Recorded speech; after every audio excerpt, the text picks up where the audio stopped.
Hey everyone, welcome back to Accountancy Easy Learn. I am Darshana Hegde here to teach you accountancy easily. Hello students, ಇವತ್ತಿನ ಸೆಷನಲ್ಲಿ ನಾವು admission ಚಾಪ್ಟರಿಂದ 12 ಮಾರ್ಕ್ಸಿನ ಇನ್ನೊಂದು ಪ್ರಾಬ್ಲಮನ್ನು solve ಮಾಡೋಣ. ನಾನಿಲ್ಲಿ question ಬ್ಯಾಂಕಿನ 10th ಪ್ರಾಬ್ಲಮನ್ನು ತೊಗೊಂಡಿದ್ದೀನಿ. ಇದು ಸ್ವಲ್ಪ ಡಿಫ್ರೆಂಟ್ ಆಗಿದೆ, ಅಂದರೆ ಇಲ್ಲಿ ಗುಡ್ ವಿಲ್ ಕೇಸ್ ಸ್ವಲ್ಪ ಡಿಫ್ರೆಂಟ್ ಆಗಿದೆ. ಒಂದ್ಸಲ ನೋಡ್ಕೊಳ್ಳೋಣ. ಇಲ್ಲಿ ಅಡ್ಜಸ್ಟ್ಮೆಂಟಲ್ಲಿ ನೋಡ್ಕೊಳ್ಳಿ. The good will is valued at ₹20,000 and good will account should not remain in the books ಅಂತ ಕೊಟ್ಟಿದ್ದಾರೆ ಅಲ್ವಾ. ನಾವು ಇಷ್ಟು ದಿನ ನೋಡಿದ್ದ ಪ್ರಾಬ್ಲಮ್ ಅಲ್ಲಿ ಕ್ಯಾಶಲ್ಲಿ ಗುಡ್ ವಿಲ್ ಅನ್ನ ನ್ಯೂ ಪಾರ್ಟ್ನರ್ ತರ್ತಿದ್ದ, ಅವನ ಶೇರ್ ಎಷ್ಟಿದೆ ಅಷ್ಟನ್ನ ಅದನ್ನ ಕಂಪನ್ಸೇಟ್ ಮಾಡಬೇಕಾಗಿತ್ತು ಓಲ್ಡ್ ಪಾರ್ಟ್ನರ್ಸಿಗೆ ಅಲ್ವಾ. ಸೊ ಈ ರೀತಿಯ ಕೇಸಸ್ ಅನ್ನ ನಾವು ಸಾಲ್ವ್ ಮಾಡಿದ್ದೀವಿ. ಬಟ್ ಇದು ವ್ಯಾಲ್ಯೂಡ್ ಆಗಿದ್ದು, ಅಂದ್ರೆ ಬಿಸ್ನೆಸ್ ಅಲ್ಲಿ ಅವನು ಕ್ಯಾಶಲ್ಲಿ ತಗೋಬರ್ತಾ ಇಲ್ಲ, ಬದಲಾಗಿ ಬಿಸ್ನೆಸ್ ಅಲ್ಲಿ ವ್ಯಾಲ್ಯೂಯೇಷನ್ ಆಗ್ತಾ ಇದೆ.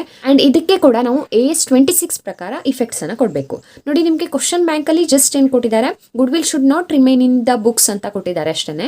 ಬಟ್ ಕ್ವಶನ್ ಪೇಪರ್ ಅಲ್ಲಿ ಈ ರೀತಿ ಇರೋದಿಲ್ಲ, ಯಾಕಂದ್ರೆ ನಿಮ್ಮ ಸಿಲೆಬಸ್ ಸ್ವಲ್ಪ ಚೇಂಜಸ್ ಆಗಿದೆ. AS 26 ಅಪ್ಲೈ ಆಗ್ತಾ ಇರೋದ್ರಿಂದ ಇವ್ರು ಏನ್ ಕೊಡ್ತಾರೆ, good will valued at 20,000 and it should be treated as per AS 26 ಅಂತ ಹೇಳಿ ಕೊಡ್ತಾರೆ. ಸೊ ಅದೊಂದು ಲಿಟಲ್ ಚೇಂಜಸ್ ಅನ್ನ ನಾವು ಇಲ್ಲಿ ಮಾಡ್ಕೊಳ್ಳೋಣ. ನೋಡಿ, ಇದು ಗುಡ್ ವಿಲ್ ಟ್ರೀಟ್ಮೆಂಟಿನ 3ನೇ ಕೇಸ್ ಆಗಿರುತ್ತೆ. ಸೊ ಈ ಒಂದು ಕೇಸಲ್ಲಿ ಯಾವ ರೀತಿಯಾಗಿ ಇಫೆಕ್ಟ್ಸ್ ಅನ್ನ ಕೊಡೋದು ಅನ್ನೋದನ್ನ ನಾವು ಇವತ್ತು ತಿಳ್ಕೊಳ್ಳೋಣ. ಅದೇ ರೀತಿಯಾಗಿ ಇನ್ನೊಂದು ಅಡ್ಜಸ್ಟ್ಮೆಂಟ್ ಅನ್ನ ಇಲ್ಲಿ ಕೊಟ್ಟಿದ್ದಾರೆ ನೋಡಿ.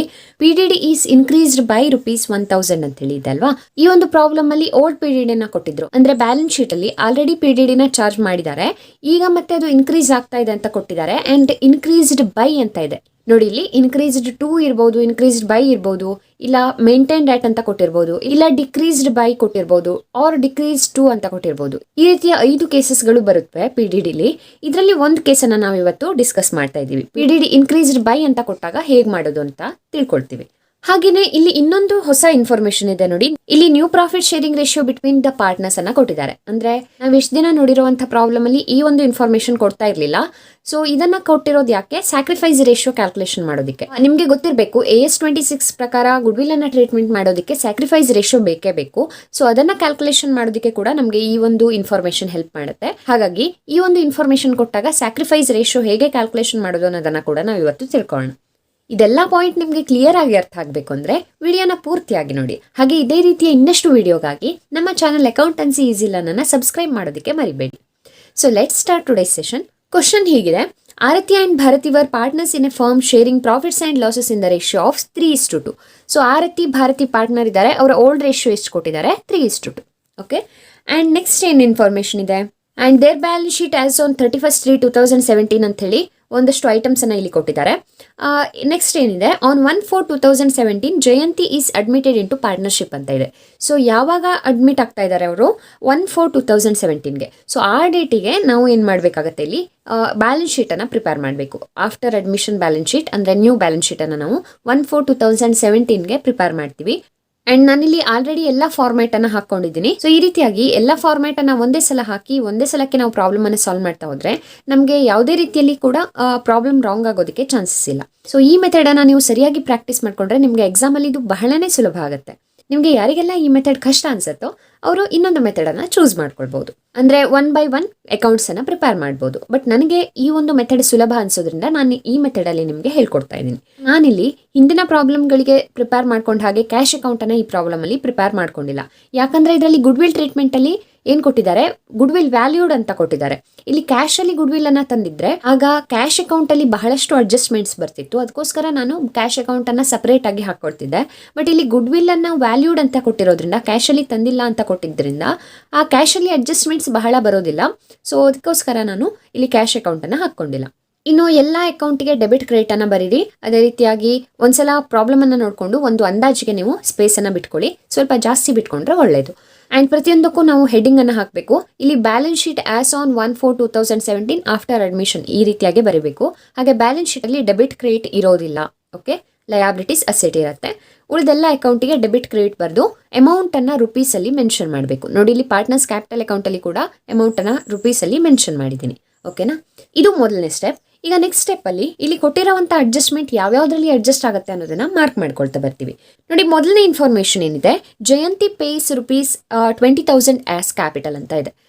ನಾವು ಹೋದ ಪ್ರಾಬ್ಲಮ್ ಅಲ್ಲೆಲ್ಲ ಈ ಒಂದು ಕ್ಯಾಪಿಟಲ್ ಅಡ್ಜಸ್ಟ್ಮೆಂಟ್ ಮೇಲೆ ಮಾರ್ಕ್ ಮಾಡ್ಕೊಂಡಿರ್ಲಿಲ್ಲ, ಅದು ಸಪರೇಟ್ ಐಟಮ್ ಆಗಿ ನಾವು ತೋರಿಸ್ತೀವಿ ಅಂತ ನಿಮ್ಗೆ ಹೇಳಿದ್ದೆ.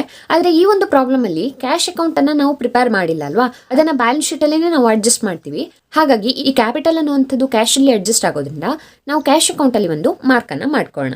ಆ್ಯಂಡ್ ನೆಕ್ಸ್ಟ್ ಇನ್ಫಾರ್ಮೇಷನ್ ಅನ್ನು ನೋಡಿ, the good will of the firm is valued at ₹20,000 and good will account should not remain in books ಅಂತ ಕೊಟ್ಟಿದ್ದಾರೆ. ಬಟ್ ನಾವು ಇದನ್ನು ರಿವೈಸ್ಡ್ ಸಿಲೆಬಸ್ಗೆ ತಕ್ಕ ಹಾಗೆ ಚೇಂಜ್ ಮಾಡ್ಕೋತಾ ಇದ್ದೀವಿ. ಏನಂತ ಚೇಂಜ್ ಮಾಡ್ಕೋತೀವಿ, the good will of the firm is valued at 20,000 and it should be treated as per AS 26 ಅಂತೇಳಿ ಚೇಂಜಸ್ ಮಾಡ್ಕೊಳ್ಳೋಣ. ಇದೇ ರೀತಿ ನಿಮಗೆ ಕ್ವಶನ್ ಪೇಪರಲ್ಲಿ ಕೂಡ ಕೊಡ್ತಾರೆ.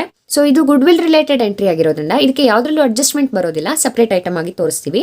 ನೆಕ್ಸ್ಟ್ ಒಂದು ನೋಡ್ಕೊಳ್ಳಿ, buildings are appreciated by 500 and machinery is depreciated by 20%. ಈ ರೀತಿಯಾಗಿ ಕೊಟ್ಟಿದ್ದಾರೆ. ಅಂದ್ರೆ ಇದು ಯಾವ್ದ್ರ ಮೇಲೆ ಅಡ್ಜಸ್ಟ್ ಆಗುತ್ತೆ, ಬಿಲ್ಡಿಂಗ್ ಮತ್ತೆ ಮಷಿನರಿ ಮೇಲೆ. ಇಲ್ಲಿ ಅಸೆಟ್ ಸೈಡ್ ಅಲ್ಲಿ ಇರುವಂತಹ ಬಿಲ್ಡಿಂಗ್ ಮತ್ತೆ ಮಷಿನರಿ ಮೇಲೆ ಒಂದೊಂದು ಮಾರ್ಕ್ ಮಾಡ್ಕೊಳ್ಳೋಣ. Next PDD is increased by ₹1000 ಅಂತ ಕೊಟ್ಟಿದ್ದಾರೆ. ಅಂಡ್ ಇದು ಯಾವ್ದ್ರ ಮೇಲೆ ಅಡ್ಜಸ್ಟ್ ಆಗಬೇಕು, PDD ಅಥವಾ ಪ್ರೊವಿಷನ್ ಫಾರ್ ಡೌಟ್ಫುಲ್ ಡೇಟ್ಸ್. ಇದನ್ನ ನಾವು ಡೆಟರ್ಸ್ ಅಲ್ಲಿ ಮೈನಸ್ ಮಾಡ್ತೀವಿ ಅಲ್ವಾ.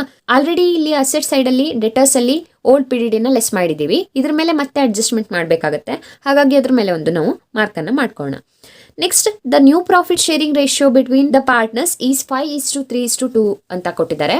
ನಾವು ಇದನ್ನ ಬರ್ಕೊಬಿಡೋಣ ಇಲ್ಲಿ. So the new ratio is 5:3:2. Okay, so ಇಷ್ಟು ಇನ್ಫಾರ್ಮೇಶನ್ ಅನ್ನ ಕೊಟ್ಟಿದ್ದಾರೆ. ಈಗ ನಾವು ಮಾರ್ಕ್ ಮಾಡಿ ಮುಗ್ದಿದೆ. ನೆಕ್ಸ್ಟ್ ಸ್ಟೆಪ್ಗೆ ಹೋಗೋಣ. ನೆಕ್ಸ್ಟ್ ಸ್ಟೆಪ್ ಅಲ್ಲಿ ನಾವು ಬ್ಯಾಲೆನ್ಸ್ ಶೀಟ್ ಅಲ್ಲಿ ಇರುವಂತಹ ಪ್ರತಿಯೊಂದು ಐಟಮ್ಗೆ ಒಂದೊಂದು ಎಂಟ್ರಿನ ಕೊಡ್ತಾ ಬರ್ತೀವಿ. ಸೊ ಲಯಾಬಿಲಿಟಿ ಸೈಡ್ ಅಲ್ಲಿ ಇರೋದು ಯಾವುದೇ ಅಕೌಂಟಿನ ಕ್ರೆಡಿಟ್ ಸೈಡ್ ಅಲ್ಲಿ ಎಂಟ್ರಿ ಆಗುತ್ತೆ, ಇಲ್ಲಾಂದ್ರೆ ನ್ಯೂ ಬ್ಯಾಲೆನ್ಸ್ ಶೀಟಿನ ಲಯಾಬಿಲಿಟಿ ಸೈಡ್ ಅಲ್ಲಿ ಎಂಟ್ರಿ ಆಗುತ್ತೆ. ಅದೇ ರೀತಿ ಅಸೆಟ್ ಸೈಡ್ ಅಲ್ಲಿ ಇರುವಂತಹ ಐಟಮ್ಸ್ ಯಾವುದೇ ಅಕೌಂಟಿನ ಡೆಬಿಟ್ ಸೈಡ್ ಅಲ್ಲಿ ಎಂಟ್ರಿ ಆಗುತ್ತೆ, ಇಲ್ಲ ಅಂತಂದ್ರೆ ನ್ಯೂ ಬ್ಯಾಲೆನ್ಸ್ ಶೀಟಿನ ಅಸೆಟ್ ಸೈಡ್ ಅಲ್ಲಿ ಎಂಟ್ರಿ ಆಗುತ್ತೆ. ಸೊ ಇದೊಂದು ಕಾಮನ್ ರೂಲ್ ನಿಮಗೆ ಗೊತ್ತಿರಲಿ.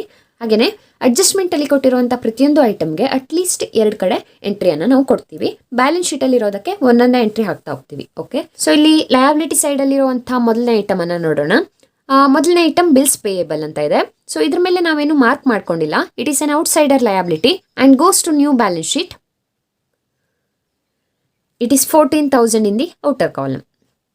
ನೆಕ್ಸ್ಟ್ ಕ್ರೆಡಿಟರ್ಸ್ ಇದೆ. Creditors again outsider liability. ಹಾಗಾಗಿ ನಾವು ನ್ಯೂ ಬ್ಯಾಲೆನ್ಸ್ ಶೀಟ್ ಅಲ್ಲಿ ಲಯಾಬಿಲಿಟಿ ಸೈಡ್ ಅಲ್ಲಿ ಅದನ್ನ ತೋರಿಸ್ತೀವಿ. ಅಂಡ್ ಅಡ್ಜಸ್ಟ್ಮೆಂಟ್ ಇಲ್ಲದೆ ಇರೋದ್ರಿಂದ ಔಟರ್ ಕಾಲಮ್ ಅಲ್ಲಿ ಅಮೌಂಟ್ ಅನ್ನ ಬರೀತೀವಿ. ನೆಕ್ಸ್ಟ್ ಕ್ಯಾಪಿಟಲ್ಸ್ ಕೊಟ್ಟಿದ್ದಾರೆ. ಕ್ಯಾಪಿಟಲ್ ಇದನ್ನ ನಾವು ಎಲ್ಲಿ ತೋರಿಸ್ತೀವಿ, ಕ್ಯಾಪಿಟಲ್ ಅಕೌಂಟ್ ಅಲ್ಲಿ ತೋರಿಸ್ತೀವಿ. It is the balance. Liability side ಅಲ್ಲಿ ಇರೋದ್ರಿಂದ ಅದು ಕ್ರೆಡಿಟ್ ಸೈಡ್ ಅಲ್ಲಿ ಎಂಟ್ರಿ ಆಗುತ್ತೆ. By balance brought down it is 50,000 and 25,000. Okay, ಈಗ ನಾವು ಅಸೆಟ್ ಸೈಡ್ ಅಲ್ಲಿ ನೋಡ್ತಾ ಹೋಗೋಣ. ಮೊದಲನೇ ಐಟಮ್ ಕ್ಯಾಶ್ ಅಂತ ಕೊಟ್ಟಿದ್ದಾರೆ. ನಾನು ಆಗ್ಲೇ ಹೇಳಿದಾಗ ಇಲ್ಲಿ ಕ್ಯಾಶ್ ಅಕೌಂಟ್ ಅನ್ನ ಪ್ರಿಪೇರ್ ಮಾಡ್ಕೊಂಡಿಲ್ಲ, ಹಾಗಾಗಿ ಅಸೆಟ್ ಸೈಡ್ ಅಲ್ಲಿನೇ ತೋರಿಸ್ತೀನಿ. ಅಂಡ್ ಇದಕ್ಕೆ ಒಂದು ಅಡ್ಜಸ್ಟ್ಮೆಂಟ್ ಬರೋದಿದೆ ಅಲ್ವಾ, ಹಾಗಾಗಿ ನಾವು ಇದನ್ನ ಇನ್ನರ್ ಕಾಲಮ್ ಅಲ್ಲಿ ಬರ್ಕೊಳ್ಳೋಣ. Next item building. So again it has some adjustment ಇರೋದ್ರಿಂದ ಇನ್ನರ್ ಕಾಲಮ್ ಅಲ್ಲಿ ಅಮೌಂಟ್ ಅನ್ನ ಬರ್ಕೊಳ್ಳೋಣ. ಅಂಡ್ ಅಡ್ಜಸ್ಟ್ಮೆಂಟ್ ಇರೋದಕ್ಕೆಲ್ಲ ನಾವು ಇಲ್ಲಿ ಕೆಳಗಡೆ ಒಂದು ಲೈನ್ ಅನ್ನ ಬಿಟ್ಕೊಂಡಿರ್ತೀವಿ, ಅಡ್ಜಸ್ಟ್ಮೆಂಟ್ ಮಾಡೋದಕ್ಕೆ ಬೇಕಾಗತ್ತೆ. Next one patents. ಸೊ ಇದು ಇಂಟ್ಯಾಂಜಿಬಲ್ ಅಸೆಟ್ ಆಗಿರೋದ್ರಿಂದ ಇದನ್ನ ನಾವು ಅಸೆಟ್ ಸೈಡ್ ಅಲ್ಲಿ ಎಂಟ್ರಿ ಮಾಡ್ತೀವಿ. ನೋಡಿ, ಇದನ್ನ ಪಾರ್ಟ್ನರ್ಸ್ ಕ್ಯಾಪಿಟಲ್ ಅಕೌಂಟ್ ಅಲ್ಲಿ ಡಿಸ್ಟ್ರಿಬ್ಯೂಟ್ ಮಾಡೋದಿಲ್ಲ. ಹೊಸ ಐಟಮ್ ಅಂತ ಹೇಳಿ ಪಾರ್ಟ್ನರ್ಸ್ ಕ್ಯಾಪಿಟಲ್ ಅಕೌಂಟ್ಗೆ ಹಾಕಬೇಡಿ. It is an intangible asset like goodwill. So it will come under asset side of balance sheet and it does not have any adjustment. ಹಾಗಾಗಿ ನಾವು ಇದನ್ನ ಔಟರ್ ಕಾಲಮ್ ಅಲ್ಲಿ ಡೈರೆಕ್ಟ್ ಆಗಿ ಬರಿತೀವಿ. ನೆಕ್ಸ್ಟ್ ಮಷಿನರಿ ಇದೆ and it has some adjustment. ಹಾಗಾಗಿ 35,000 inner column ಅಲ್ಲಿ ನಾವು ಬರ್ಕೊಳ್ತೀವಿ. ನೆಕ್ಸ್ಟ್ ಐಟಮ್ ಡೆಟರ್ಸ್ ಇದೆ. ಡೆಟರ್ಸ್ ಅಲ್ಲಿ ಪ್ರೊವಿಷನ್ಸ್ ಅನ್ನ ಮೈನಸ್ ಮಾಡಿ ಕೊಟ್ಟಿದ್ದಾರೆ. ಅದೇ ರೀತಿಯಾಗಿ ನಾವು ಇಲ್ಲಿ ಬರ್ಕೊಳ್ಳೋಣ. ಅದಕ್ಕೆ ಒಂದು ಅಡ್ಜಸ್ಟ್ಮೆಂಟ್ ಇದೆ ಅಲ್ವಾ. ಸೊ ಡೆಟರ್ಸ್ 20,000 ಕೊಟ್ಟಿದ್ದಾರೆ ಅಂಡ್ ಮೈನಸ್ ಪ್ರೊವಿಷನ್ PDD ಅಂತ ಬರೆಯೋಣ. ಪ್ರೊವಿಷನ್ PDD ಎಲ್ಲ ಒಂದೇನೆ. Provision for doubtful debt. ಇಲ್ಲಿ ಪ್ರೊವಿಷನ್ ಅನ್ನೋದು ಮೈನಸ್ ಆಗಿದ್ರೆ ಅದು PDDನೇ ಆಗಿರುತ್ತೆ. ಓಕೆನಾ. ಸೊ ಇದನ್ನ ನಾವು ಹೇಗೆ ಬರ್ಕೊಳ್ತೀವಿ, ಓಲ್ಡ್ PDD ಇದ್ದಾಗ ಇಲ್ಲಿ ಈ ಅಮೌಂಟ್ ಕೆಳಗಡೆ ಅಲ್ಲ, ಹಿಂದ್ಗಡೆನೆ ಬ್ರಾಕೆಟ್ ಅಲ್ಲಿ 600 ಅಂತ ಹೇಳಿ ಬರ್ದಿಟ್ಕೊಳ್ಳೋಣ. ಇದು ಓಲ್ಡ್ PDD ಅಂದ್ರೆ ಮೊದಲೇ ಚಾರ್ಜ್ ಮಾಡಿರುವಂತ PDD. ಈಗ ಇನ್ಕ್ರೀಸೋ ಡಿಕ್ರೀಸೋ ಆಗಿರುತ್ತೆ, ಅದನ್ನ ಆಡ್ ಮಾಡಿ ಅಥವಾ ಲೆಸ್ ಮಾಡಿ ಇಲ್ಲಿ ತಗೊಳ್ಬೇಕಾಗತ್ತೆ. ಓಕೆ, ಹಾಗಾಗಿ ನಾವು ಈ ರೀತಿಯಾಗಿ ಇದನ್ನ ಬರ್ಕೊಳ್ತೀವಿ. ನೆಕ್ಸ್ಟ್ ಐಟಮ್ ಸ್ಟಾಕ್ ಮೇಲೆ ಯಾವುದೇ ಒಂದು ಅಡ್ಜಸ್ಟ್ಮೆಂಟ್ ಕೊಟ್ಟಿಲ್ಲ ಅಲ್ವಾ, ಹಾಗಾಗಿ ನಾವು ಡೈರೆಕ್ಟ್ ಆಗಿ ಔಟರ್ ಕಾಲಮ್ ಅಲ್ಲಿ ಬರಿಬಹುದು. It is an asset. ಹಾಗಾಗಿ ಅಸೆಟ್ ಸೈಡ್ ಅಲ್ಲಿ ನಾವು ಎಂಟ್ರಿ ಮಾಡ್ತೀವಿ 4,600 in the outer column. Okay, ಈ ರೀತಿಯಾಗಿ ನಾವು ಎಂಟ್ರೀಸ್ ಅನ್ನ ಮಾಡ್ತೀವಿ. ಈಗ ಬ್ಯಾಲೆನ್ಸ್ ಶೀಟ್ ಅಲ್ಲಿರುವಂತಹ ಎಲ್ಲ ಐಟಮ್ಸ್ ಮುಗ್ದಿದೆ. ನೆಕ್ಸ್ಟ್ ಅಡಿಷನಲ್ ಇನ್ಫಾರ್ಮೇಶನ್ಗೆ ಹೋಗೋಣ. ನೋಡಿ, ಇದರಲ್ಲಿರುವಂತಹ ಪ್ರತಿಯೊಂದು ಐಟಮ್ಗೆ ಅಟ್ಲೀಸ್ಟ್ 2 ಕಡೆ ಎಂಟ್ರಿ ಹಾಕ್ತೀವಿ ಅಂತ ನಾನು ಆಗ್ಲೇ ಹೇಳಿದ್ದೆ. ಸೊ ಮೊದಲನೇ ಅಡ್ಜಸ್ಟ್ಮೆಂಟ್ ಏನಿದೆ ನೋಡೋಣ. ಜಯಂತಿ ಪೇಸ್ ₹20,000 ಆಸ್ ಕ್ಯಾಪಿಟಲ್ ಅಂತ ಇದೆ. ಕ್ಯಾಪಿಟಲ್ ಅನ್ನ ಇಂಟ್ರೊಡ್ಯೂಸ್ ಮಾಡ್ತಾ ಇದ್ದಾಳೆ. ಸೊ ಕ್ಯಾಪಿಟಲ್ ಇಂಟ್ರೊಡ್ಯೂಸ್ ಆದ್ರೆ ಎಂಟ್ರಿ ಎಲ್ಲಿ ಬರುತ್ತೆ, ಪಾರ್ಟ್ನರ್ಸ್ ಕ್ಯಾಪಿಟಲ್ ಅಕೌಂಟ್ ಅಲ್ಲಿ. ಜಯಂತಿಯ ಕ್ಯಾಪಿಟಲ್ ಅಕೌಂಟ್ ಇನ್ಕ್ರೀಸ್ ಆಗ್ಬೇಕಲ್ವಾ. ಸೊ ಕ್ಯಾಪಿಟಲ್ ಅಕೌಂಟ್ ಇನ್ಕ್ರೀಸ್ ಆದರೆ ನಾವು ಕ್ರೆಡಿಟ್ ಮಾಡ್ತೀವಿ, ಹಾಗಾಗಿ ಕ್ರೆಡಿಟ್ ಸೈಡಲ್ಲಿ ಎಂಟ್ರಿ ಬರುತ್ತೆ. ಬೈ ಕ್ಯಾಶ್, ಅವಳು ತಂದಿರೋದು ಯಾವುದರಲ್ಲಿ, ಕ್ಯಾಶಲ್ಲಿ, ಹಾಗಾಗಿ ಕ್ಯಾಶ್ ಅಕೌಂಟನ್ನು ನಾವು ಇಲ್ಲಿ ತಗೋತೀವಿ. ಸೊ ಅಮೌಂಟ್ ಈಸ್ 20,000 ಆ್ಯಂಡ್ ಇದಕ್ಕೆ ಇನ್ನೊಂದು ಎಂಟ್ರಿ ಎಲ್ಲಿ ಬರಬೇಕು, ಕ್ಯಾಶ್ ಅಕೌಂಟಲ್ಲಿ ಬರಬೇಕು. ನಾವಿಲ್ಲಿ ಕ್ಯಾಶ್ ಅಕೌಂಟನ್ನು ಪ್ರಿಪೇರ್ ಮಾಡಿಲ್ಲ ಅಲ್ವಾ, ಹಾಗಾಗಿ ನಾವಿಲ್ಲಿ ಅಸೆಟ್ ಸೈಡಲ್ಲಿ ಕ್ಯಾಶ್ ಅಂತ ಬರ್ಕೊಂಡಿದ್ದೀವಲ್ಲ, ಇದರಲ್ಲಿ ಅಡ್ಜಸ್ಟ್ಮೆಂಟ್ ಮಾಡೋಣ. ಸೊ ಇಲ್ಲಿ ಕ್ಯಾಶ್ ಇಂಟ್ರೊಡ್ಯೂಸ್ ಆಗ್ತಾ ಇದೆ, ಅಂದರೆ ಕ್ಯಾಶ್ನ ಅವಳು ತೊಗೊಂಡು ಬಂದಿದ್ದಾಳೆ ಅಂದಮೇಲೆ ಕ್ಯಾಶ್ ಇನ್ಕ್ರೀಸ್ ಆಗಬೇಕಲ್ವಾ, ಇನ್ಕ್ರೀಸ್ ಆಗ್ತಾ ಇದೆ ಅಂದರೆ ನಾವು ಅದಕ್ಕೆ ಆ್ಯಡ್ ಮಾಡ್ತೀವಿ. So plus capital introduced by Jayanti. ಇಲ್ಲಿ ನಾನು ಒಂದೇ ಸ್ಪೇಸ್ ಬಿಟ್ಕೊಂಡಿರೋದ್ರಿಂದ ಚಿಕ್ಕದಾಗಿ ಬರ್ಕೋತಾ ಇದ್ದೀನಿ, ನೀವು ಸ್ವಲ್ಪ ಜಾಸ್ತಿ ಇಟ್ಕೊಳ್ಳಿ, ಆಗ ಬರೆದಿದ್ದು ಕ್ಲಿಯರ್ ಆಗಿ ಕಾಣಿಸುತ್ತೆ. ಸೊ ಇದನ್ನು ಔಟರ್ ಕಾಲಮಿಗೆ ಹಾಕಿಬಿಡೋಣ, ಇದಕ್ಕೆ ಮತ್ತೆ ಯಾವುದೇ ಅಡ್ಜಸ್ಟ್ಮೆಂಟ್ ಮಾಡೋದಿಲ್ಲ. So 15,000 plus 20,000 it is 35,000 in the outer column. Okay, ಅಲ್ಲಿಗೆ ಮೊದಲನೇ ಇನ್ಫಾರ್ಮೇಷನಿಗೆ 2 ಅಡ್ಜಸ್ಟ್ಮೆಂಟ್ ಆಗಿದೆ. ಈಗ ನೆಕ್ಸ್ಟ್ ಇನ್ಫಾರ್ಮೇಷನನ್ನು ನೋಡೋಣ. The good will of the firm is valued at ₹20,000 and it is to be treated as per AS 26 ಅಂತ ಇದೆ. AS 26 ಪ್ರಕಾರ ಅಡ್ಮಿಷನ್ ಆದಾಗ ಅಥವಾ ರಿಟೈರ್ಮೆಂಟ್ ಆದಾಗ ಗುಡ್ ವಿಲ್ ಅಕೌಂಟನ್ನು ಓಪನ್ ಮಾಡ್ದೇ ಗುಡ್ ವಿಲ್ಗೆ ಅಡ್ಜಸ್ಟ್ಮೆಂಟನ್ನು ಮಾಡಬೇಕಾಗತ್ತೆ. ನೋಡಿ, ಇಲ್ಲಿ ಕ್ಯಾಶಲ್ಲಿ ತಂದಾಗ ನಾವು 2 ಟ್ರಾನ್ಸಾಕ್ಷನ್ ಆಗಿ ಅದನ್ನು ಡಿವೈಡ್ ಮಾಡ್ಕೋತಿದ್ವಿ. ಹೇಗೆ ಮಾಡ್ತಿದ್ವಿ, ಮೊದಲಿಗೆ ಗುಡ್ ವಿಲ್ ತಂದಿದ್ದಕ್ಕೆ ಕ್ಯಾಪಿಟಲ್ ತಂದಾಗ ಏನು ಎಂಟ್ರಿ ಹಾಕ್ತಿದ್ವೋ ಸೇಮ್ ಎಂಟ್ರಿ ಹಾಕ್ತಿದ್ವಿ. ಆ್ಯಂಡ್ ಎರಡನೇ ಟ್ರಾನ್ಸಾಕ್ಷನ್ ಏನಾಗಿರ್ತಿತ್ತು, ನ್ಯೂ ಪಾರ್ಟ್ನರ್ ಏನು ತಂದಿದ್ದಾನೆ ಗುಡ್ ವಿಲ್ಲನ್ನು, ಅದನ್ನು ಅವನು ಓಲ್ಡ್ ಪಾರ್ಟ್ನರ್ಸಿಗೆ ಡಿಸ್ಟ್ರಿಬ್ಯೂಟ್ ಮಾಡಬೇಕಿತ್ತು. ಅದನ್ನು ಸ್ಯಾಕ್ರಿಫೈಸ್ ರೇಷಿಯೋದಲ್ಲಿ ಅವನು ಮಾಡ್ತಿದ್ದ, ಅದಕ್ಕೆ ನಾವು ಎಂಟ್ರಿನ ಹಾಕ್ತಿದ್ವಿ. ಸೊ ಈ ಒಂದು ಪ್ರಾಬ್ಲಮಲ್ಲಿ ಜಯಂತಿ ಅಥವಾ ನ್ಯೂ ಪಾರ್ಟ್ನರ್ ಕ್ಯಾಶಲ್ಲಿ ಗುಡ್ ವಿಲ್ಲನ್ನು ತಂದಿಲ್ಲ. ಅವ್ಳು ತಂದಿಲ್ಲ ಅಂದ್ರೂ ಕೂಡ ಅವಳು ಓಲ್ಡ್ ಪಾರ್ಟ್ನರ್ಸ್ಗೆ ಕಂಪನ್ಸೇಟ್ ಮಾಡಲೇಬೇಕು. ಇಲ್ಲಿ ಫರ್ಮಿನ ಗುಡ್ ವಿಲ್ ಎಷ್ಟಾಗತ್ತೆ ಅಂತ ಹೇಳಿ ಅವರು ವ್ಯಾಲ್ಯೂಯೇಷನ್ ಮಾಡಿದ್ದಾರೆ. ಎಷ್ಟಾಗತ್ತೆ ಅಂತ ಕೊಟ್ಟಿದ್ದಾರೆ, 20,000 ಆಗುತ್ತೆ ಅಂತ ಕೊಟ್ಟಿದ್ದಾರೆ.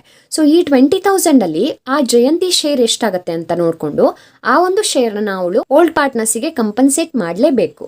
ಈ ಅಡ್ಮಿಷನ್ ಆದಾಗ ಅಥವಾ ರಿಟೈರ್ಮೆಂಟ್ ಆದಾಗ ಗುಡ್ ವಿಲ್ ಕಂಪನ್ಸೇಟ್ ಮಾಡೋದು ಕಂಪಲ್ಸರಿ ಆಗಿರುತ್ತೆ. ಅರ್ಥ ಆಗ್ತಾ ಇದೆಯಾ? ಹಾಗಾಗಿ ನಾವು ಇಲ್ಲಿ ಕಂಪನ್ಸೇಟ್ ಮಾಡಿದ್ದಕ್ಕೆ ಮಾತ್ರ ಎಂಟ್ರಿ ಹಾಕ್ತೀವಿ. ಇಲ್ಲಿ ಕ್ಯಾಶಲ್ಲಿ ತಂದಿದ್ದಕ್ಕೆ ಎಂಟ್ರಿ ಮಾಡೋದಿಲ್ಲ, ಆದರೆ ಕಂಪನ್ಸೇಟ್ ಮಾಡಿದ್ದಕ್ಕೆ ಎಂಟ್ರಿ ಹಾಕಬೇಕು. ಇಲ್ಲಿ ಪೂರ್ತಿಯಾಗಿ 20,000 ಅವಳು ಕಂಪನ್ಸೇಟ್ ಮಾಡಬೇಕಾಗಿಲ್ಲ. ಅವಳ ಶೇರ್ ಎಷ್ಟಿದೆ ಅಷ್ಟನ್ನು ಮಾತ್ರ ಕಂಪನ್ಸೇಟ್ ಮಾಡಿದರೆ ಸಾಕು. ಹಾಗಾಗಿ ನಾವಿಲ್ಲಿ ಅವಳ ಶೇರ್ ಎಷ್ಟು ಅನ್ನೋದನ್ನು ಕ್ಯಾಲ್ಕುಲೇಷನ್ ಮಾಡ್ಕೊಳ್ಳೋಣ. ಸೊ ಇಲ್ಲಿ ವರ್ಕಿಂಗ್ ನೋಟಲ್ಲಿ ನಾವು ಕ್ಯಾಲ್ಕುಲೇಷನ್ ಮಾಡ್ಕೊಳ್ಳೋಣ. Note 1, Jayanti's share in good will is equal to 20,000 total ಫರ್ಮಿನ ಗುಡ್ ವಿಲ್ ಅನ್ನು ಕೊಟ್ಟಿದ್ದಾರೆ. ಇದರಲ್ಲಿ ಅವಳ ಶೇರ್ ಎಷ್ಟು ಅನ್ನೋದನ್ನ ನಾವು ಇಂಟು ಮಾಡಬೇಕಲ್ವಾ. ಇಲ್ಲಿ ನಮಗೆ ಜಯಂತಿಯ ಶೇರ್ ಎಷ್ಟು ಅನ್ನೋದನ್ನ ಕೊಟ್ಟಿದ್ದಾರಾ, ಕೊಟ್ಟಿಲ್ಲ. ಆದರೆ ಇಲ್ಲಿ ನ್ಯೂ ಪ್ರಾಫಿಟ್ ಶೇರಿಂಗ್ ರೇಷಿಯೋನ ಕೊಟ್ಟಿದ್ದಾರೆ. ಎಷ್ಟು ಅಂತ ಕೊಟ್ಟಿದ್ದಾರೆ, 5:3:2 ಅಂತ ಅಲ್ವಾ. ಅಂದ್ರೆ 3ನೇ ಪಾರ್ಟ್ನರ್ ಜಯಂತಿ ಆಗಿರ್ತಾಳೆ, ಅಂದ್ರೆ ಅವಳ ಶೇರ್ ಎಷ್ಟು, 2 ಅಲ್ವಾ. ಸೊ 2/10, ಇಲ್ಲಿ ನೋಡಿ 5 + 3 + 2 10 ಆಗ್ತಾ ಇದೆ. So 2/10 is the share of new partner. So ಅವಳ ಶೇರ್ 2/10 ಇದೆ. ಇದನ್ನು ನಾವು ಇಂಟು ಮಾಡಿ ಬರೆಯೋಣ. It is equal to ₹4,000. Okay, so 4,000 answer ಬಂದಿದೆ. ಈ 4,000 ಅನ್ನ ಅವಳು ಕಂಪನ್ಸೇಟ್ ಮಾಡಬೇಕು. ಯಾರಿಗೆ ಕಂಪನ್ಸೇಟ್ ಮಾಡಬೇಕು, ಓಲ್ಡ್ ಪಾರ್ಟ್ನರ್ಸ್ಗೆ. ಇದನ್ನ ಅವಳು ಓಲ್ಡ್ ರೇಷಿಯೋದಲ್ಲಿ ಶೇರ್ ಮಾಡೋದಿಕ್ಕಾಗಲ್ಲ. ಓಕೆ, ನಾವು ಹೋದ ಪ್ರಾಬ್ಲಮಲ್ಲೆಲ್ಲ ಓಲ್ಡ್ ರೇಷಿಯೋದಲ್ಲೇ ಶೇರ್ ಮಾಡ್ತಿದ್ವಿ, ಯಾಕಂದರೆ ಅಲ್ಲಿ sacrifice ratio old ratio equal ಆಗಿರ್ತಿತ್ತು. ಅಲ್ಲಿ ಬೇರೆ ಇನ್ಫಾರ್ಮೇಷನ್ ಕೊಡ್ತಾ ಇರಲಿಲ್ಲ, ಜಸ್ಟ್ ಓಲ್ಡ್ ರೇಷಿಯೋ ಕೊಡ್ತಿದ್ರು, ಹಾಗೆ ನ್ಯೂ ಪಾರ್ಟ್ನರ್ನ ಶೇರ್ ಎಷ್ಟು ಅಂತ ಕೊಡ್ತಿದ್ರು. ಆ ಒಂದು ಕೇಸಲ್ಲಿ old ratio it self is the sacrifice ratio ಅಂತ ನಾನು ನಿಮಗೆ ಹೇಳಿದ್ದೆ. ಬಟ್ ಈ ಕೇಸಲ್ಲಿ ಹಾಗಾಗೋದಿಲ್ಲ, ಯಾಕಂದರೆ ಇಲ್ಲಿ ಓಲ್ಡ್ ರೇಷಿಯೋ ಕೊಟ್ಟಿದ್ದಾರೆ, ಹಾಗೆ ನ್ಯೂ ರೇಷಿಯೋ ಕೊಟ್ಟಿದ್ದಾರೆ. ಸೊ ಈ 2 ಇನ್ಫಾರ್ಮೇಷನ್ ನಮಗೆ ಅವೈಲೇಬಲ್ ಇದ್ದರೆ ನಾವು ಸ್ಯಾಕ್ರಿಫೈಸ್ ರೇಷಿಯೋನ ಬೇರೆ ರೀತಿಯಾಗಿ ಕ್ಯಾಲ್ಕುಲೇಷನ್ ಮಾಡ್ಕೊಳ್ಬೇಕಾಗತ್ತೆ. ಸೊ ಅದನ್ನು ಹೇಗೆ ಕ್ಯಾಲ್ಕುಲೇಷನ್ ಮಾಡೋದು ಅನ್ನೋದನ್ನು ನಾವು ಇಲ್ಲಿ ನೋಡ್ಕೊಳ್ಳೋಣ. So note number 2, sacrifice ratio calculation. ಇಲ್ಲಿ ನಮಗೆ ಅವೈಲೇಬಲ್ ಇನ್ಫಾರ್ಮೇಷನ್ ಏನು ಅನ್ನೋದನ್ನು ಮೊದಲು ಬರ್ಕೊಳ್ಳೋಣ. Old profit sharing ratio is equal to 3:2 ಅಲ್ವಾ. NPSR ಅಥವಾ new profit sharing ratio, NPSR ಮತ್ತು OPSR ಈ ರೀತಿನೂ ಬರಿಬೋದು. ನಾನು ನಿಮ್ಗೆ ಇಲ್ಲಿ ಕ್ಲಿಯರ್ ಆಗಿ ಗೊತ್ತಾಗಲಿ ಅಂತ ಹೇಳಿ ಈ ರೀತಿಯಾಗಿ ಬರಿತಾ ಇದ್ದೀನಿ. ಸೊ ಇಟ್ ಈಸ್ 5:3:2 ಅಲ್ವಾ. ಈಗ ನಾವು ಸ್ಯಾಕ್ರಿಫೈಸ್ ಶೇರನ್ನು ಮೊದಲಿಗೆ ಕ್ಯಾಲ್ಕುಲೇಷನ್ ಮಾಡ್ಕೊಳ್ತೀವಿ. ರೇಷಿಯೋ ಅಂದರೆ ಈ ರೀತಿಯಾಗಿರುತ್ತೆ, ಶೇರ್ ಅಂತಂದರೆ 3/5 2/5 ಈ ರೀತಿಯಾಗಿರುತ್ತೆ. ಓಕೆ, ಸೊ ನಾವೀಗ ಮೊದಲಿಗೆ ಸ್ಯಾಕ್ರಿಫೈಸ್ ಶೇರನ್ನು ಕ್ಯಾಲ್ಕುಲೇಷನ್ ಮಾಡ್ಕೊಳ್ಳೋಣ. Sacrifice share is equal to old share minus new share. So ಇದೆರಡು ಇನ್ಫಾರ್ಮೇಷನ್ ಇದ್ದಾಗ ನಾವು ಈ ಒಂದು ಫಾರ್ಮುಲಾ ಹಾಕಿ ಸ್ಯಾಕ್ರಿಫೈಸ್ ಶೇರನ್ನು ಕ್ಯಾಲ್ಕುಲೇಷನ್ ಮಾಡ್ಕೊಳ್ತೀವಿ. ಸೊ ಸ್ಯಾಕ್ರಿಫೈಸ್ ಶೇರ್ ಆಫ್ ಮೊದಲನೇ ಪಾರ್ಟ್ನರ್ ಯಾರು, ಆರತಿ. ಸೊ ಅವಳ ಸ್ಯಾಕ್ರಿಫೈಸ್ ಶೇರನ್ನು ಕ್ಯಾಲ್ಕುಲೇಷನ್ ಮಾಡ್ಕೊಳ್ಳೋಣ. ಇಟ್ ಈಸ್ ಈಕ್ವಲ್ ಟು ಅವಳ ಓಲ್ಡ್ ಶೇರ್ ಎಷ್ಟಿದೆ ಇಲ್ಲಿ 3/5 ಅಲ್ವಾ. ಸೊ 3/5 ಮೈನಸ್ ನ್ಯೂ ಶೇರ್ ಎಷ್ಟಿದೆ 5/10 ಅಲ್ವಾ. ನೋಡಿ ಇಲ್ಲಿ 5 + 3 + 2 10 ಬರ್ತಾ ಇದೆ. ಸೊ 5/10 ಆಗುತ್ತೆ ನ್ಯೂ ಶೇರ್. ಸೊ 3/5 ಮೈನಸ್ 5/10 ಮಾಡ್ತೀವಿ. ಇಟ್ ಈಸ್ ಈಕ್ವಲ್ ಟು ಇಲ್ಲಿ 10 LCM ಆಗುತ್ತೆ. ಸೊ 10 ಕಾಮನ್ ಆಗಿ ಇಟ್ಕೊಳ್ಳೋಣ. 5 2s 10, 3 2s 6 minus 10 1s 10, 5 1s 5. It is equal to 1/10. ನಿಮಗೆ ಈ ಕ್ಯಾಲ್ಕುಲೇಷನ್ ಅರ್ಥ ಆಗಿಲ್ವಾ? ಅರ್ಥ ಆಗಿಲ್ಲ ಅಂದರೆ ಹೀಗೆ ನಾವು ಫ್ರ್ಯಾಕ್ಷನ್ ಕೊಟ್ಟಾಗ ಮೈನಸ್ ಮಾಡೋದು ಹೇಗೆ ಅನ್ನೋದನ್ನು ನಾನು ಕ್ಲಿಯರ್ ಆಗಿ ಒಂದು ವಿಡಿಯೋದಲ್ಲಿ ಆಲ್ರೆಡಿ ಎಕ್ಸ್ಪ್ಲೇನ್ ಮಾಡಿದ್ದೀನಿ. ಅದರ ಲಿಂಕನ್ನು ನಿಮಗೆ ಐ ಬಟನಲ್ಲಿ ಕೊಟ್ಟಿದ್ದೀನಿ. ನೀವು ಅದನ್ನು ನೋಡಿದರೆ ನಿಮಗೆ ಇದು ಸುಲಭವಾಗಿ ಅರ್ಥ ಆಗುತ್ತೆ. ಸೊ 1/10 ಬಂತು. ಹಾಗೆಯೇ sacrificed share of Bharati calculation ಮಾಡ್ಕೊಳ್ಳೋಣ ನಾವಿಲ್ಲಿ. ಇಟ್ ಈಸ್ ಈಕ್ವಲ್ ಟು ನೋಡಿ ಇಲ್ಲಿ ಓಲ್ಡ್ ಶೇರ್ ಎಷ್ಟಿತ್ತು ಭಾರತಿದು 2/5 ಮೈನಸ್ ನ್ಯೂ ಶೇರ್ ಎಷ್ಟಿದೆ 3/10 ಅಲ್ವಾ. 2/5 ಮೈನಸ್ 3/10 ಮಾಡ್ತೀವಿ. ಇಟ್ ಈಸ್ ಈಕ್ವಲ್ ಟು ಇಲ್ಲಿ ಕೂಡ 10 LCM ಬರುತ್ತೆ. ಸೊ ಇಲ್ಲಿ 5 2 10, ಹಾಗಾಗಿ 2 2 4 ಬರುತ್ತೆ. ಮೈನಸ್ 10 1 10, 3 1 3. ಸೊ 4 ಮೈನಸ್ 3 ಮಾಡಿದರೆ 1 ಬಂತು. 1/10 ಉಳ್ಕೊಳ್ತು. ಸೊ ಇಲ್ಲಿ ನೋಡಿ ಸ್ಯಾಕ್ರಿಫೈಸ್ ಶೇರ್ ಆಫ್ ಆರತಿ ಮತ್ತು ಭಾರತಿ ಎರಡು ಕೂಡ 1/10 1/10 ಇದೆ. ಸೊ ಈಗ ನಾವು ಇದನ್ನು ರೇಷಿಯೋಗೆ ಕನ್ವರ್ಟ್ ಮಾಡೋಣ. Therefore sacrifice ratio is equal to 1/10 is to 1/10. It is equal to ಇಲ್ಲಿ 10 ಕಾಮನ್ ಇರೋದ್ರಿಂದ 10 ತೆಗೆದು ಹಾಕ್ಬೋದು ನಾವು. ಸೊ ಉಳ್ಕೊಂಡಿದ್ದಷ್ಟು 1:1. Okay. So this is the sacrifice ratio. ನಾನಿಲ್ಲಿ ಚಿಕ್ಕದಾಗಿ ಬರಿತಾ ಇದ್ದೀನಿ, ನೀವು ಕರೆಕ್ಟಾಗಿ ಸ್ಪೇಸ್ ಬಿಟ್ಕೊಂಡು ಕ್ಲಿಯರ್ ಆಗಿ ಇದನ್ನು ಬರ್ಕೊಳ್ಳಿ. So 1:1 is the sacrifice ratio. ಈ ಒಂದು ರೇಷಿಯೋದಲ್ಲಿ ನಾವು 4000 ಏನು ಗುಡ್ ವಿಲ್ ಬಂದಿದೆ ಅಲ್ಲ, ಇದನ್ನು ನಾವು ಶೇರ್ ಮಾಡಬೇಕು. ಸೊ ಇಲ್ಲಿ 4000 ಗುಡ್ ವಿಲ್ ಅನ್ನ ಜಯಂತಿ ಓಲ್ಡ್ ಪಾರ್ಟ್ನರ್ಸಿಗೆ ಅಂದರೆ ಆರತಿ ಭಾರತಿಗೆ ಕಂಪನ್ಸೇಟ್ ಮಾಡ್ತಾ ಇದ್ದಾಳೆ.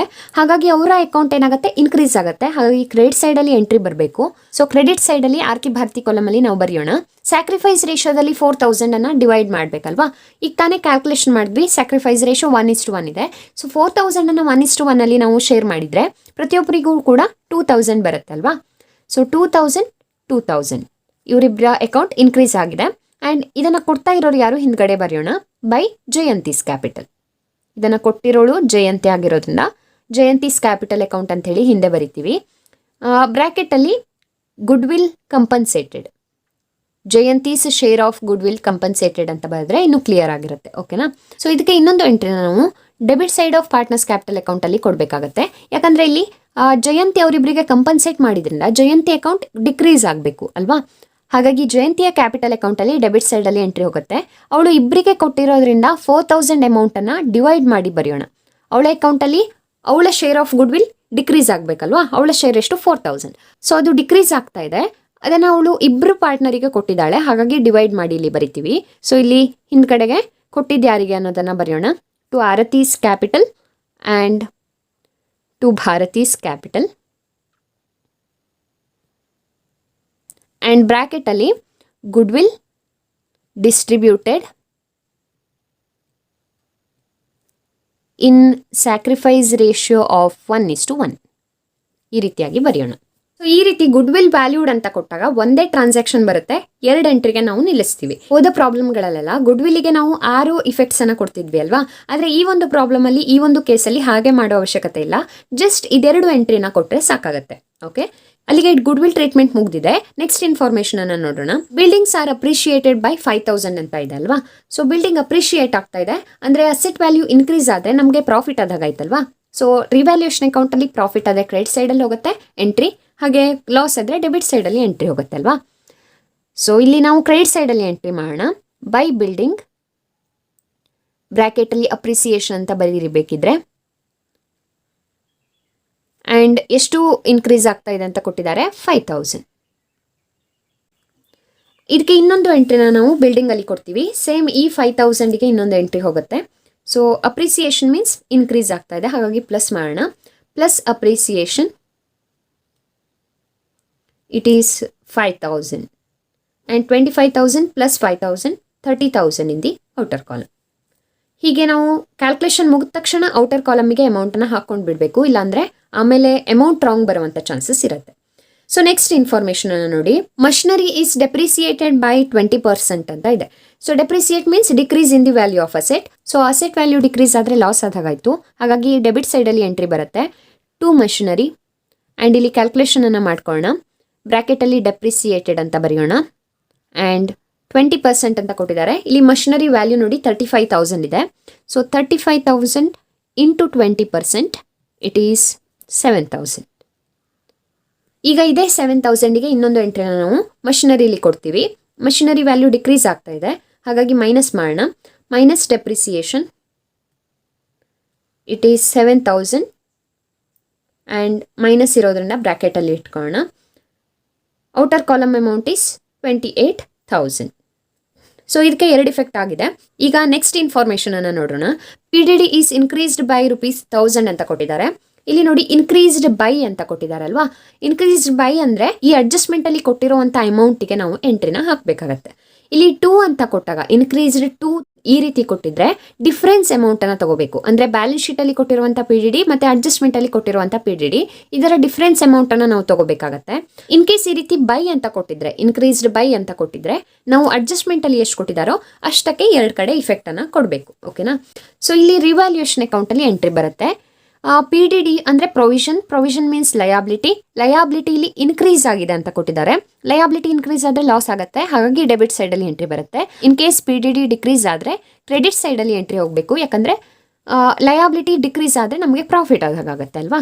ಸೊ ಇಲ್ಲಿ ಇನ್ಕ್ರೀಸ್ ಆಗ್ತಾ ಇರೋದ್ರಿಂದ ಡೆಬಿಟ್ ಸೈಡಲ್ಲಿ ಎಂಟ್ರಿ ಹೋಗುತ್ತೆ. ಟು PDD ಇನ್ಕ್ರೀಸ್ ಅಂತ ಬರೆಯೋಣ ಬ್ರ್ಯಾಕೆಟಲ್ಲಿ. ಇಲ್ಲಿ ಬೈ ಕೊಟ್ಟಿರೋದ್ರಿಂದ ಡೈರೆಕ್ಟ್ ಆಗಿ ಇಲ್ಲಿ ಕೊಟ್ಟಿರೋ ಅಮೌಂಟನ್ನೇ ನಾವು ರಿವ್ಯಾಲ್ಯೂಯೇಷನ್ ಅಕೌಂಟಲ್ಲಿ ತಗೋತೀವಿ. ಸೊ 1,000 ಇಲ್ಲಿ ಕ್ಯಾಲ್ಕುಲೇಷನ್ ಇರೋದಿಲ್ಲ. ಬೈ ಅಂತ ಕೊಟ್ಟರೆ ಬಹಳನೇ ಸುಲಭ. ಇಲ್ಲಿ ಎಷ್ಟು ಕೊಟ್ಟಿದ್ದಾರೋ ಅಷ್ಟನ್ನು ಯಾವುದೇ ಚಿಂತೆ ಮಾಡದೇನೆ ನೀವು ತಗೋಬಹುದು. ಸೊ 1,000. ಆ್ಯಂಡ್ ಈಗ ಇನ್ನೊಂದು ಇಫೆಕ್ಟನ್ನು ನಾವು ಡೆಟರ್ಸಲ್ಲಿ ಕೊಡ್ತೀವಿ ಇದಕ್ಕೆ. ಸೊ ಡೆಟರ್ಸಲ್ಲಿ ಆಲ್ರೆಡಿ 600 ನಾವು ಇಲ್ಲಿ ಬರ್ಕೊಂಡಿದ್ದೀವಿ. ಈಗ ಅವ್ರು ಏನು ಹೇಳ್ತಾ ಇದ್ದಾರೆ, ಇನ್ಕ್ರೀಸ್ ಆಗಿದೆ ಅಂತ ಕೊಡ್ತಾ ಇದ್ದಾರೆ. ಸೊ ಇಲ್ಲಿ ಯಾವ ಅಮೌಂಟ್ ತೊಗೊಂಡಿದ್ದೀವೋ ಸೇಮ್ ಅಮೌಂಟಿಗೆ ಇನ್ನೊಂದು ಇಫೆಕ್ಟನ್ನು ಕೊಡಬೇಕು. ಸೊ ಇನ್ಕ್ರೀಸ್ ಆಗ್ತಾ ಇರೋದ್ರಿಂದ ಇದಕ್ಕೆ ಪ್ಲಸ್ ಮಾಡೋಣ. ಮೊದಲು 600 ಇತ್ತು, ಈಗ 1,000 ಇನ್ಕ್ರೀಸ್ ಆಗಿದೆ. ಅಂದರೆ ಟೋಟಲ್ ಆಗಿ PDD ಎಷ್ಟಾಯಿತು, 1,600. ಇದನ್ನು ಇನ್ನರ್ ಕಾಲಮಲ್ಲಿನೇ ನಾವು ಬರಿಬೇಕು. ಈ ರೀತಿ ಬರೆದ್ರೆ ಯಾವುದೇ ಕನ್ಫ್ಯೂಷನ್ ಕೂಡ ನಿಮಗೆ ಆಗೋದಿಲ್ಲ. ಸೊ ಇಲ್ಲಿ PDD ಮೈನಸ್ ಮಾಡಬೇಕಾಗಿರೋದ್ರಿಂದ ಬ್ರ್ಯಾಕೆಟಲ್ಲಿ ಇಟ್ಕೊಳ್ಳೋಣ.